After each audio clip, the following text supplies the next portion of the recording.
Sebagai generasi yang hidup di era teknologi digital, kita memiliki kewajiban untuk memanfaatkan media sosial dengan bijak dan bertanggung jawab. Oleh karena itu, dalam video ini kami akan membahas mengenai etis dan aman dalam bermedia digital. Diharapkan kita dapat menjadi pengguna media digital yang bertanggung jawab dan memiliki perilaku yang etis dalam berinteraksi di lingkungan digital. Saksikan video ini sampai habis ya. Kelompok kami terdiri dari 6 orang, yaitu Angel, saya Cindy, Eri, Esther, Florency, dan Rika.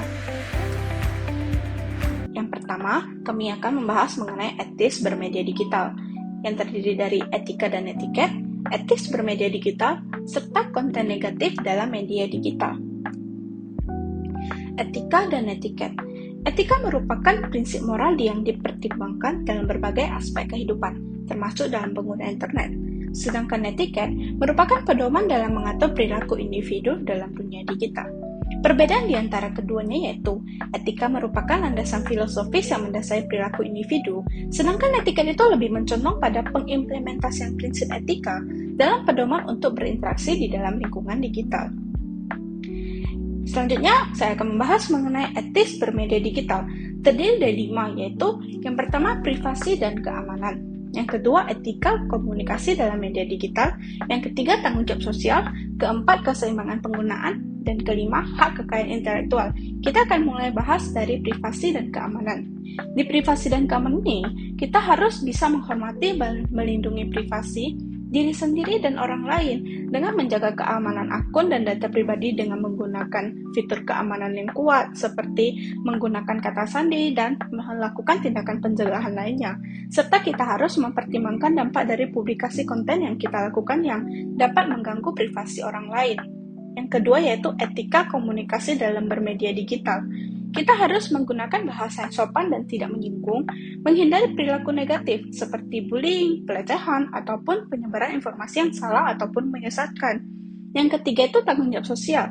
Kita tidak boleh menyalahgunakan teknologi untuk tujuan merugikan orang lain, ilegal, ataupun tidak etis. Dan kita harus berkontribusi secara aktif untuk membangun lingkungan digital yang positif. Yang keempat yaitu keseimbangan penggunaan. Kita harus bisa mengatur waktu dan penggunaan media digital dengan bijak, sehingga tidak mengganggu aktivitas dan interaksi kita dalam hubungan nyata. Dan yang kelima adalah hak kekayaan intelektual. Kita harus bisa menghormati hak cipta dan tidak menyalin, mendistribusikan, ataupun menggunakan konten digital tanpa izin dari pemiliknya. Dan kita harus bisa memahami dan mematuhi aturan penggunaan konten digital yang sah dengan baik. Konten negatif. Konten negatif terdiri dari 3, yaitu pertama hoax, yang merupakan informasi palsu yang disengaja disebarkan untuk kepentingan pribadi. Contohnya yaitu pengumuman palsu dari pemerintah. Misalnya ada pesan yang beredar tentang perubahan besar dalam kebijakan pajak ataupun subsidi tanpa sumber resmi. Biasanya ini bertujuan untuk menimbulkan kepanikan ataupun kebingungan. Yang kedua, perundungan atau cyberbullying merupakan tindakan intimidasi, penghinaan hingga pelecehan yang dilakukan melalui media digital. Contoh cyberbullying yaitu seseorang membuat akun palsu untuk meniru identitas orang lain dengan tujuan merusak reputasi ataupun hubungan sosial orang tersebut. Dengan mengirim pesan-pesan yang tidak pantas ataupun memposting konten yang merugikan orang yang diimitasi. Yang ketiga, hate speech merupakan ungkapan atau hasutan kebencian terhadap individu atau kelompok tertentu melalui media digital. Contohnya itu komentar rasial. Seseorang memposting atau mengucapkan pernyataan yang merendahkan atau menghina kelompok etnis atau ras tertentu dengan menggunakan kata-kata yang merendahkan untuk menggambarkan orang dari ras ataupun etnis tertentu dengan membuat lelucon yang stereotip ataupun diskriminatif tentang mereka. Selanjutnya yaitu interaksi bermedia digital terdiri dari 2 bab, yaitu pengertian interaksi dan interaksi bijak dalam bermedia digital. Interaksi dalam bermedia digital merupakan sebuah bentuk komunikasi hubungan antara individu ataupun kelompok melalui media digital seperti internet, media sosial, dan platform online lainnya. Di dalam interaksi ini berisi pertukaran informasi, diskusi, maupun aktivitas yang melibatkan pengguna dalam lingkungan digital. Interaksi dalam bermedia digital memiliki berbagai bentuk. Yang pertama itu bisa berupa berkomunikasi melalui pesan instan, obrolan daring, dan email. Kedua, berbagi konten seperti video, foto, dan lainnya di sosial media. Selanjutnya, menyelenggarakan dan mengikuti acara seperti acara virtual, seperti webinar ataupun konferensi online. Terus bisa juga berupa partisipasi dalam forum diskusi online, dapat berupa juga penyebaran informasi, pendapat melalui platform digital, dan selanjutnya berbelanja dan berinteraksi dan bertransaksi juga secara online.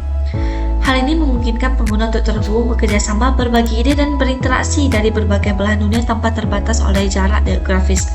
Dalam konteks sosial, interaksi dalam bermedia digital juga memungkinkan pengguna dalam melakukan pembentukan komunitas secara online, penyebaran informasi maupun pendapat, dukungan secara emosional, dan juga dapat melakukan pertukaran budaya. Jadi, dengan adanya perkembangan teknologi digital pesat, interaksi dalam bermedia digital menjadi peluang yang penting dalam kehidupan sehari-hari yang dapat mempengaruhi dari segi cara berkomunikasi, bekerja, dan menjalin hubungan dengan orang lain. Tapi, perlu diingat juga dalam berinteraksi media digital dapat membawa dampak negatif seperti adanya penyebaran informasi yang palsu, kecanduan media sosial, dan juga cyberbullying. Berinteraksi dan bertransaksi secara bijak. Berinteraksi secara online berisi pertukaran informasi mengenai interaksi sosial dan komunikasi antara individu dan kelompok melalui platform digital seperti forum online, media sosial, email, dan lainnya. Bertransaksi secara online yaitu berisi proses jual-beli sehingga terjadi sebuah aktivitas pertukaran barang dan jasa melalui internet dan platform online seperti pembayaran online, pengiriman barang, dan segala proses aktivitas tanpa perlu berhadapan secara langsung. Untuk itu, seiring dengan perkembangan kemajuan teknologi digital, berinteraksi dan bertransaksi secara online telah menjadi bagian integral dalam zaman modern sekarang ini. Untuk mendapatkan pengalaman yang positif dan aman, maka interaksi dalam bermedia digital harus dilakukan dengan bijak.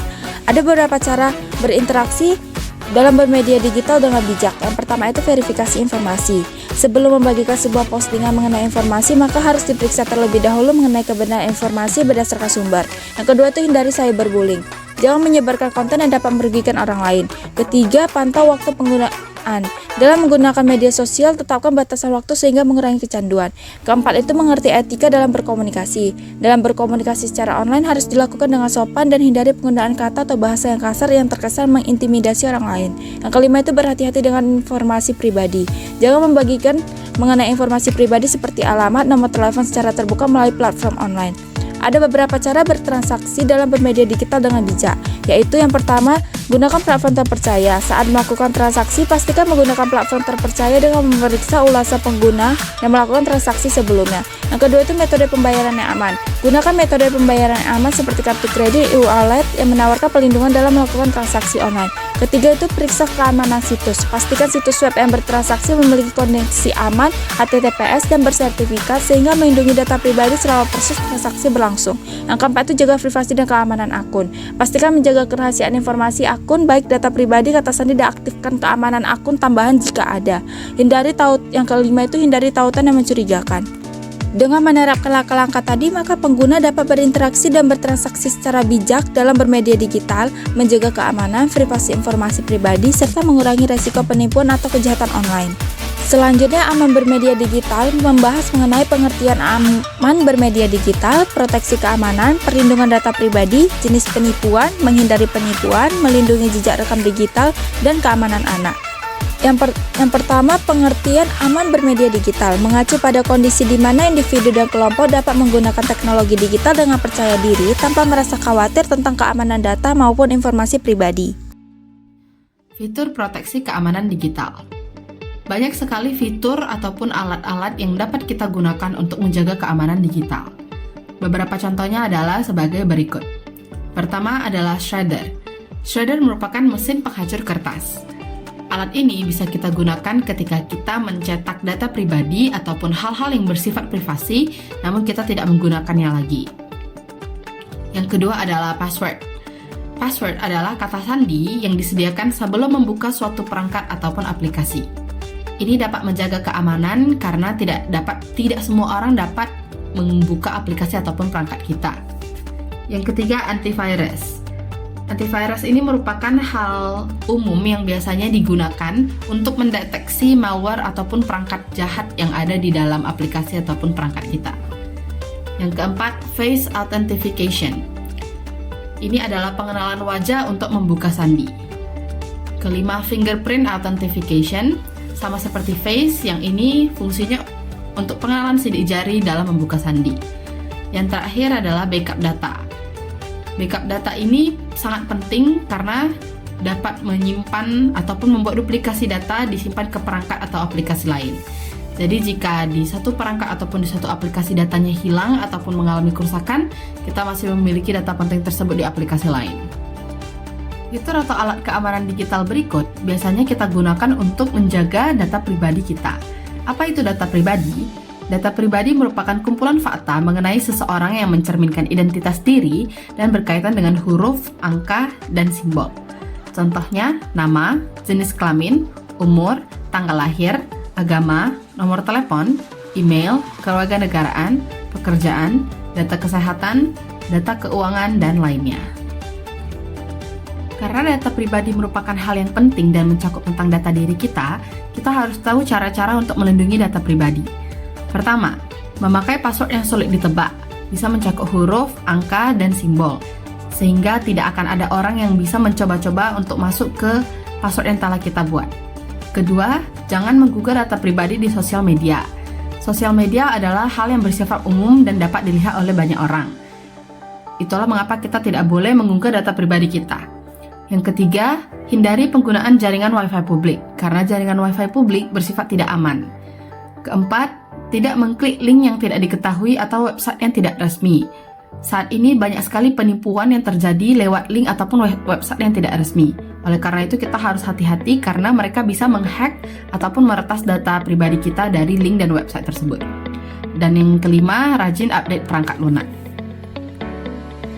Cara memahami dan menghindari penipuan digital. Pada bagian ini akan dijelaskan apa itu penipuan digital, kemudian apa saja jenis-jenis penipuan digital, dan yang terakhir, cara mencegah dan menghindari penipuan digital. Penipuan digital. Penipuan digital adalah tindakan penipuan yang terjadi melalui internet atau platform digital. Biasanya bertujuan untuk mendapatkan informasi pribadi, keuangan, ataupun mengelabui orang untuk mengirim uang atau barang kepada penipu. Biasanya dilakukan dengan cara yang cerdik dan bisa merugikan korban secara finansial, emosional, atau bahkan menyebabkan kerugian reputasi. Jenis penipuan digital yang pertama ada scam. Scam adalah bentuk tindakan yang terencana yang bertujuan untuk mendapatkan uang dengan cara memberikan informasi palsu atau membohongi orang lain. Scam biasanya sering terjadi pada kontak komunikasi seperti telepon ataupun pesan singkat. Yang kedua, phishing. Phishing adalah bentuk tindakan penipuan yang dilakukan dengan cara mencuri informasi penting, kemudian korban diarahkan untuk masuk ke sebuah situs atau halaman palsu agar dapat menjebak korban. Biasanya sering terjadi pada layanan streaming, perbankan, hingga e-commerce. Penipuan phishing biasanya berkedok transfer bank, pembobolan data para pengguna e-commerce, hingga layanan streaming gratis untuk meretas perangkat korban. Yang ketiga ada share login info. Share login info adalah bentuk kejahatan dengan mencuri informasi yang sangat rahasia dan sensitif seperti PIN, password, dan OTP, one time password. Para pelaku kejahatan biasanya akan memulai dengan memberikan informasi palsu kepada korban, sehingga korban tanpa sadar akan memberikan informasi sensitif dan rahasia kepada pelaku. Yang keempat ada ID theft. ID theft adalah tindakan kejahatan di mana para pelaku mencuri data atau informasi personal kartu korban untuk digunakan mendaftarkan akun oleh pelaku. Modus penipuan ini sering digunakan dengan cara pelaku menghubungi korban dengan alasan tertentu, sehingga pelaku bisa mendapatkan informasi seperti kartu identitas milik korban, KTP. Dan yang terakhir ada social engineering. Social engineering merupakan sebuah istilah yang digunakan untuk tindak kejahatan yang memanfaatkan bentuk interaksi dengan manusia. Teknik penipuan ini menggunakan manipulasi psikologis kepada korban sehingga korban tanpa sadar akan melakukan kesalahan keamanan dengan memberikan informasi sensitif kepada pelaku. Cara mencegah dan menghindari penipuan digital. Yang pertama, hindari kata sandi yang mudah ditebak seperti tanggal lahir. Dan jangan pernah memberikan informasi kata sandi kepada orang lain. Yang kedua, gunakan lebih dari satu akses keamanan seperti verifikasi ganda untuk masuk ke dalam akun sosial media ataupun akun e-commerce kamu. Kemudian yang ketiga, tingkatkan kewaspadaan diri dengan memperbanyak informasi mengenai penipuan secara online dan keamanan digital. Yang keempat, waspadai email phishing dengan iming-iming hadiah namun berujung pada permintaan informasi personal yang sensitif. Yang kelima, selalu cek kebenaran dari setiap informasi yang kamu terima dari laman maupun media sosial resmi. Lindungi rekam jejak digital. Apa sih itu jejak digital?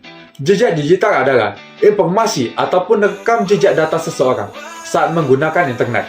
baik berupa mengunggah konten di media sosial, pengisian ulasan di sebuah website, ataupun persetujuan yang diberikan kepada website untuk membaca cookies.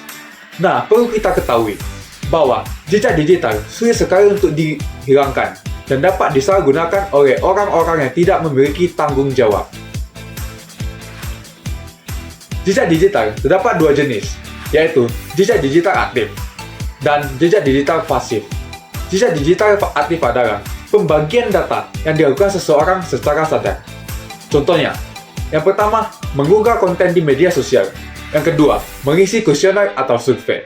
Sedangkan, jejak digital pasif adalah suatu data yang ditinggalkan seseorang tanpa disadari. Contohnya, memberikan izin kepada aplikasi yang memerlukan pengaksesan lokasi atau GPS. Yang kedua, persetujuan terhadap cookies sebuah website yang berfungsi untuk melacak aktivitas kita.